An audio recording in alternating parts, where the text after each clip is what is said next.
জীবনে হয় খুবই ভালো স্টুডেন্ট হও, অথবা এমন একটা স্কিল অর্জন করো যেটা বাকি 10 জন পারে না। তো আমি তখন খেয়াল করে দেখলাম যে আমি স্কুলের টপারও না, আবার আমার এমন কোনো স্কিলও নাই যেটা কিনা বাকি 10 জন কেউ পারে না। আমি দেখি যে আমি যা পারি অন এন এভারেজ বাকি সবাই সেটা পারে। তাহলে আমি যেহেতু অনেক পরেও টপার বলতে ফার্স্ট সেকেন্ড থার্ডে ঢুকতে পারতেছি না, বাট এরকম কোনো স্কিলও নাই যেটা কেউ পারে না, আমি যা পারি সবাই পারে, তাইলে আমার মধ্যে স্পেশাল কি থাকবে?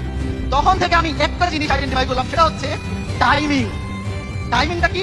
যেমন সকাল 5:30টায় আমরা যখন স্কুলে পড়তাম, শীতকালে সকাল ওই যে ফজরের নামাজের পরে 5:45 বা 6টা, এই টাইমে আমাদের প্রাইভেট থাকতো। তো আমি দেখতাম বেশিরভাগ স্টুডেন্ট দেরি করে আসে, 6টায় প্রাইভেট আসে 6:30টায়, 6:20, 6:25, ইনফ্যাক্ট স্যারও আসতে আসতে হয়তো 10-15 মিনিট লেট হয়ে যায়। তখন আমি চিন্তা করলাম, ঠিক টাইমে কোনো কাজে পৌঁছাইতে পারা, এই কাজটা যদি আমি করতে পারি, অন্য 10 জন এমনিই এই জিনিস পারবে না। এরপর থেকে আমাকে কেউ যদি বলে ভাই আপনি 10টায় আসবেন, তার মানে আমি হয় 10:00-তে যাবো, নয় 9:59-এ যাবো, বাট এটা কোনোদিন 10টা 1 হবে না, যদি এটা খুবই ক্রাইসিস মোমেন্ট না হয়।